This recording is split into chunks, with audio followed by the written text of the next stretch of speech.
Friends, आज की कहानी है दर्द से मोहब्बत तक का सफर भाग 14। पिछले भाग में आपने पढ़ा, गौरी से इंटरव्यू में पूछा गया कि आखिर आईएएस बनने की प्रेरणा आपको कहां से मिली। जहां तक हमें पता है, आप एक ऐसे ग्रामीण क्षेत्र से हैं जहां आपने 12वीं भी प्राइवेट दिया है। हाँ, आपकी अंक तालिका तो बहुत अच्छी है, मगर आईएएस ही क्यों, कोई और क्षेत्र क्यों नहीं। अब आगे। बचपन में तो बस आईएएस के ठाठ देखकर ही मोहित हो गई थी मैं। बड़ी गाड़ी, आगे पीछे मुलाजिम और गजब का रुतबा, बस इससे ज्यादा कुछ नहीं पता था। लेकिन जीवन के अनुभवों से ये जाना कि केवल रुतबा ही सब कुछ नहीं होता, ये एक बड़ी जिम्मेदारी भी है देश के प्रति, समाज के प्रति। मैं जिस क्षेत्र से निकल कर आई हूँ, वहाँ लोगों के लिए जीने का मतलब केवल रोजी रोटी और एक लड़का पैदा करना है। अगर लड़कियां हो जाए तो उसका जीवन नरक के समान हो जाता है। अब ऐसी जगह में लोगों की मूल विचारधारा में एक बड़ा परिवर्तन लाने के लिए आईएएस से बढ़कर कोई दूसरा विकल्प हो ही नहीं सकता था। कहने की आवश्यकता नहीं कि गौरी ने एकदम आत्मविश्वास के साथ सारे जवाब अंग्रेजी में दिए थे।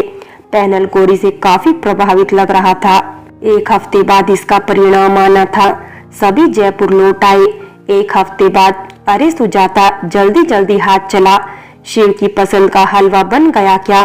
जी, गौरी की पसंद का घेवर। हाँ माँ, सब तैयार है। फूल वाले को जाकर देख, उसने सब अच्छे से सजाया या नहीं। मैं पूजा में भोग रख कर आती हूँ। शिव जाने कितनी बार अपने आप को आईने में निहार चुका था। आसमानी कुर्ते और सफेद चूड़ीदार में वो कुछ ज्यादा ही अच्छा लग रहा था।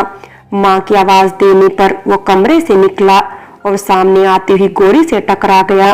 गुलाबी सलवार कुर्ते में वो वैसे ही गुलाबी लग रही थी, मगर शिव के देखने के अंदाज से वो रंग और भी गहरा हो गया था। उसके भीगे बालों से टपकता पानी उसकी गर्दन से होता हुआ उसके शिफॉन के दुपट्टे को भिगो रहा था। वो शिव को देखती ही रह गई और शिव उसी में खो गया। लेकिन कुछ पल बाद ही उसने शर्म से नजरें झुका ली। हटिए, मुझे जाना है। अब तो सारी जिंदगी आपका हुक्म मानना पड़ेगा कलेक्टर साहिबा। शिव ने सर झुकाकर कहा। क्या सर, आप भी? मैं तो आज भी आपकी ही स्टूडेंट हूँ। अच्छा, तो सारी जिंदगी इस टीचर का कहा मान लेना आसान है। आप हटिए, मुझे जाना है। शिव मुस्कुराते हुए हट गया। गौरी ने भीगे बालों को पीछे कर दिया और कुछ छींटे शिव पर पड़ गए। शिव हल्के से हंस दिया। खड़े खड़े हंसने से कोई फायदा नहीं है जनाब। शिव ने चौंक कर देखा तो गौरव था। मतलब ये कि उसे फिर से प्रपोज कब करने वाला है? कर दूंगा यार, कुछ सोच रहा हूँ। तू बता, सब आ गए ना? हाँ, सब आ गए, तेरा ही इंतजार हो रहा है। शिव नीचे आया, तब तक ढोल वाले भी आ चुके थे। नरेश भैया तो नाच नाच कर थक ही नहीं रहे थे। सारे मीडिया वाले, न्यूज चैनल वाले आ चुके थे और सभी गौरी का इंटरव्यू लेना चाहते थे। उसका चयन हो चुका था और इतना ही नहीं, उसका स्थान इस बार प्रथम था। माँ और ज्योति मैडम सबकी आवभगत में लगे थे। थोड़ी देर में गौरी भी आ गई।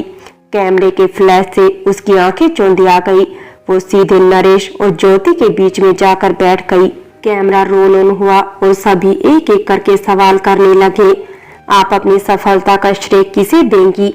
एक शिक्षक का कर्तव्य होता है अपने विद्यार्थियों को हमेशा सही ज्ञान देना और उन्हें आगे बढ़ने के लिए प्रेरित करना। लेकिन बहुत से शिक्षक आजकल बस स्कूल आकर एक काम खत्म करते हैं और तनख्वाह से मतलब रखते हैं। ऐसे में ज्योति मैडम ने मुझ हर तरफ से लाचार लड़की में न केवल विश्वास रखा, बल्कि अपनी जमा पूंजी भी मुझ पर खर्च कर दी। ऐसे शिक्षक बहुत मुश्किल से मिलते हैं। नरेश भैया ने मुझे परिवार दिया और शिव सर ने हमेशा मेरा हौसला बढ़ाए रखा। वे हर इम्तिहान में, यहाँ तक कि मेरे सफर में कदम कदम पर मेरे साथ रहे। उड़ान की पूरी टीम बहुत ही एडवांस टीम है। यहाँ भी सारे शिक्षक विद्यार्थियों के प्रति पूरी तरह समर्पित हैं। और माँ, जिनके स्नेह और आशीर्वाद से मैं आज यहाँ हूँ। सुना है आप शादीशुदा है? गौरी सवाल सुनकर कुछ उदास सी हो गई।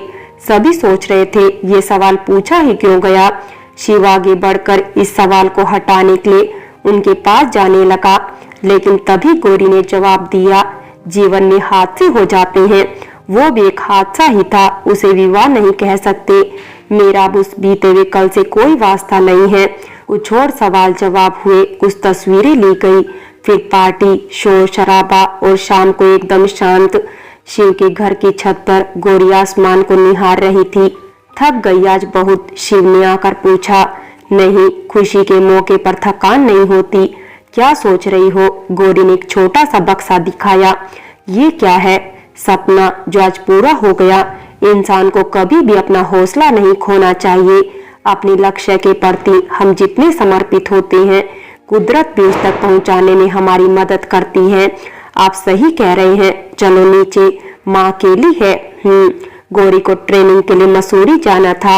लाल Bahadur Shastri National Academy of Administration में 1 साल की ट्रेनिंग थी उसकी। ये ट्रेनिंग व्यक्ति को हर तरह से देश सेवा के लिए काबिल बनाती है।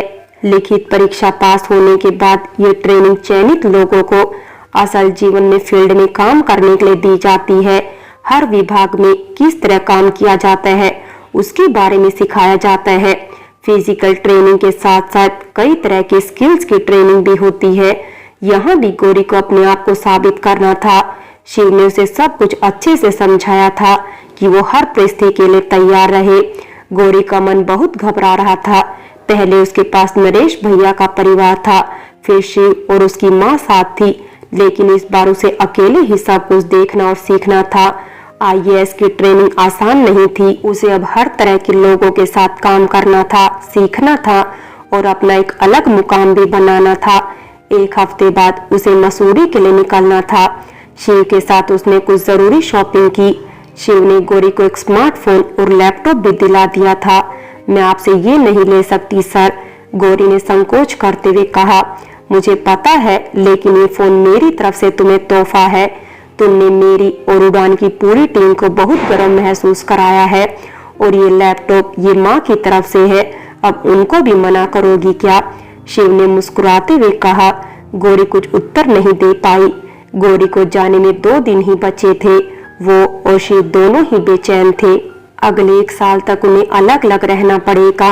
ये सोच सोच कर ही दोनों परेशान थे, उदास थे। दोनों ही एक दूसरे की भावनाओं को समझ तो रहे थे, मगर कहा किसी ने कुछ भी नहीं था। सभी लोगों से वो आराम से हंस हंस कर बातें करते, लेकिन एक दूसरे की आंखों में जब देखते तो जुदाई का दुख साफ साफ नजर आता। मगर वे चुप थे। शिव नहीं चाहता था कि गौरी किसी भी तरह से कमजोर पड़े। वैसे भी गौरी अकेले इतनी दूर जाने और 1 साल वहां रहने के बारे में सोचकर कुछ घबराई हुई सी थी। शिव उसका संबल बनना चाहता था, उसकी कमजोरी नहीं। 2 दिन बाद, इतने दिन मेरे पास रही, अब तेरे जाने से घर खाली हो जाएगा, माँ ने आशीर्वाद देते हुए कहा। मुझे भी आपकी बहुत याद आएगी माँ। गौरी की भी आंखें भर आई। एयरपोर्ट पर मैं चलूं? अपना ख्याल रखना। आप भी कोई भी परेशानी हो तो बस एक फोन कर देना। फ्लाइट का अनाउंसमेंट हुआ और गौरी चलने लगी। उसने नम आंखों से पलटकर शिव को देखा। शिव मुस्कुरा रहा था, मगर बिछड़ने का दर्द दोनों की ही आंखों में साफ साफ नजर आ रहा था। वो भागकर आई और शिव से लिपट गई। इतने दिनों से रुके हुए आंसू बह चले। शिव ने उसे बाहों में भर लिया। कुछ देर वे वैसे ही रहे। फ्लाइट का फिर से अनाउंसमेंट हुआ। शिव ने गौरी का चेहरा अपने हाथों में लिया और उसके आंसू साफ किए। हिम्मत रखो गौरी, सब ठीक होगा। वहां तुम्हें कोई परेशानी नहीं होगी। हम रोज वीडियो कॉल पर बात करेंगे। गौरी का रोना बंद ही नहीं हो रहा था। शिव परेशान हो उठा। प्लीज गौरी, बस 1 साल की तो बात है। वो अब भी सर झुकाए रो रही थी। लगता है पहले की तरह फिर से डांट लगानी पड़ेगी, स्ट्रिक्ट शिव सर की तरह। वो हल्के से मुस्कुराई। जाओ गौरी, ऑल दी बेस्ट। आखिर वो चली गई। उसके जाने के बाद शिव ने अपनी आंखों को पोंछा। गौरी के सामने वो अपने आंसू नहीं दिखाना चाहता था। 1 साल बाद, 1 साल में मसूरी में गौरी की ट्रेनिंग पूरी हो गई। इस 1 साल में उसका व्यक्तित्व तो पूरी तरह से बदल चुका था। वो एक आत्मविश्वास से भरी हुई सशक्त स्त्री थी। उसके चेहरे पर एक तेज था जो बता रहा था कि अगर जीवन में कुछ हासिल करना हो तो इंसान को परिस्थिति से कभी भी हार नहीं माननी चाहिए। वह पूरी तरह से तैयार थी समाज की बुराइयों को मिटाने के लिए। उसे याद था कि वो कहां से आई थी और अब उसे क्या करना है। वो गांव में शिक्षा के महत्व को बढ़ाना चाहती थी, लड़कियों और महिलाओं में आत्मविश्वास भरना चाहती थी, उन्हें आत्मनिर्भर बनाना चाहती थी। एक हफ्ते बाद उसे अगली 1 साल की ट्रेनिंग के लिए जोधपुर जाना था। वहीं उसकी पोस्टिंग हुई थी।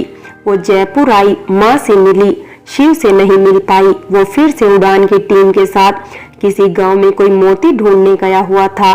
शिव की कमी गौरी को खल रही थी। वो जब बालासर नरेश भैया के घर गई तो पूरा गांव से मिलने आ गया था। सभी खुश थे। आखिर मेरे विश्वास की लाज रख ली तुमने, ज्योति मैडम ने उसे गले लगाकर कहा। आपके बिना मैं कहाँ कुछ कर सकती थी। 2 दिन बाद गौरी जोधपुर आ गई। यहाँ उसकी विभागीय ट्रेनिंग होनी थी।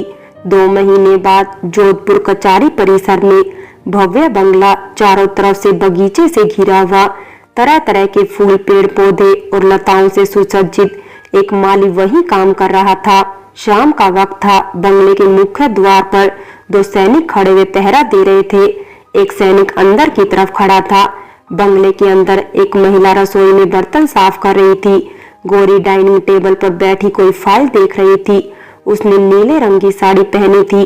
बालों का हल्का सा जूड़ा बनाया हुआ था। पेन का एक सिरा मुंह में डाले वो पैर हिलाते हुए फाइल में खोई हुई थी। एक नौकर चिट लेकर आया। मैडम जी, ये आपसे अभी मिलना चाहते हैं। गौरी ने पेन मुंह में रखे ही नाम पढ़ा। शिव। गौरी के मुंह से पेन गिर गया। वो हैरान हो गई। अरे, इनको बाहर क्यों रोका हुआ है आपने? फिर वैसे ही नंगे पैर दौड़ती हुई चली गई। सामने शिव था। इतने दिनों बाद दोनों एक दूसरे को देख रहे थे। कुछ पल तो वो कुछ बोल ही नहीं पाए। गौरी ने इतना तो जान ही लिया था कि वो कितना भी इनकार करे, मगर उसे शिव से प्रेम था और हमेशा रहेगा। वह जिस मुकाम पर थी उसमें शिव के प्रेम और समर्पण का कितना महत्व है और है भी, वो ये अच्छे से समझती थी। वो जान गई थी कि शिव ही उसके शिव है, जिन्होंने उसे शक्ति बनाया। गौरी अपने प्रेम को अब शिव के सामने स्वीकार करना तो चाहती थी, मगर शिव ने अचानक आकर उसे चौंका ही दिया। दोनों एक दूसरे को ऐसे देख रहे थे जैसे आंखों को तृप्त कर देना चाहते हो। गौरी मुस्कुरा उठी, लेकिन अगले ही पल वो फिर चौंक गई। शिव अपने घुटनों पर बैठ गया था। आप ये क्या कर रहे हो? मैं तुमसे बहुत प्यार करता हूँ गौरी, और मैं तुमसे दूर नहीं रह सकता। आप प्लीज मान भी जाओ। सर, आप उठिए तो सही। शिव ने जेब से अंगूठी की डब्बी निकाली, उसे खोला, लेकिन उसमें अंगूठी की जगह छोटा सा लाल गुलाब था। गौरी हंस पड़ी। ये क्या है सर? अब अंगूठी माँ पसंद करने वाली है अपनी बहू के लिए, तो फिलहाल इसी से काम चला लो। आप उठिए तो सही, सब देख रहे हैं। गौरी हंसते हुए परेशान होकर बोली। आसपास सभी नौकर और सैनिक हंस रहे थे। सर नहीं, सिर्फ शिव कहो। लेकिन सर, शिव। आखिर वो हार गई। शिव। शर्म से वो गुलाबी हो गई। शिव उठ गया। गौरी उसके करीब आ गई। I love you Shiv, I love you so much, missed you very much. Gauri Shiv से लिपट गई। शिव ने कसकर उसे बाहों में भर लिया। गौरी की आंखों में आंसू आ गए। वो शिव के सीने में ही सर गड़ाए कहती रही, ये बाहें ही मेरी पूरी दुनिया है शिव, मुझे अपने से अलग कभी मत करना प्लीज। शिव ने मुस्कुराकर गौरी का चेहरा अपने हाथों में ले लिया। उसके चेहरे पर खेलती जुल्फों को उसके कानों के पीछे लगा दिया। कभी नहीं, और धीरे से अपने अधर गौरी के कांपते अधरों पर रख दिए। गौरी उस प्रेम के पल में खो गई। कुछ देर बाद उसे होश आया। सब देख रहे हैं। वो शर्मा गई। गार्ड्स, अबाउट टर्न, प्लीज इधर मत देखिए। सभी हंस पड़े और अपना अपना मुंह फेर लिया। शिव ने गौरी को गोद में उठा लिया और फिर उसके चेहरे पर झुक गया और ऐसे उसे अंदर ले गया। महेंद्र से गौरी ने ऑफिशियली तलाक ले लिया। अपने क्षेत्र में बहुत सारे समाज सुधारक कार्य शुरू करवाए उसने। लड़कियों को शिक्षा के प्रति जागरूक करने के लिए अभियान चलाए। महिलाओं को आर्थिक रूप से सक्षम करने के लिए घरेलू व्यापार की कार्यशालाएं लगवाई। कई जीर्ण शीर्ण स्कूलों का पुनर्निर्माण करवाया। उसने अपने पद का अपने लिए कभी इस्तेमाल नहीं किया। हाँ, ज्योति मैडम की ट्रांसफर उसने बालासर जरूर करा दी और नरेश भैया से किया वादा निभाया। फ्रेंड्स, दर्द से मोहब्बत तक का सफर कहानी यही समाप्त होती है। और अगर कहानी अच्छी लगी हो तो लाइक करें, शेयर करें और प्यार भरी कहानी चैनल को सब्सक्राइब करें।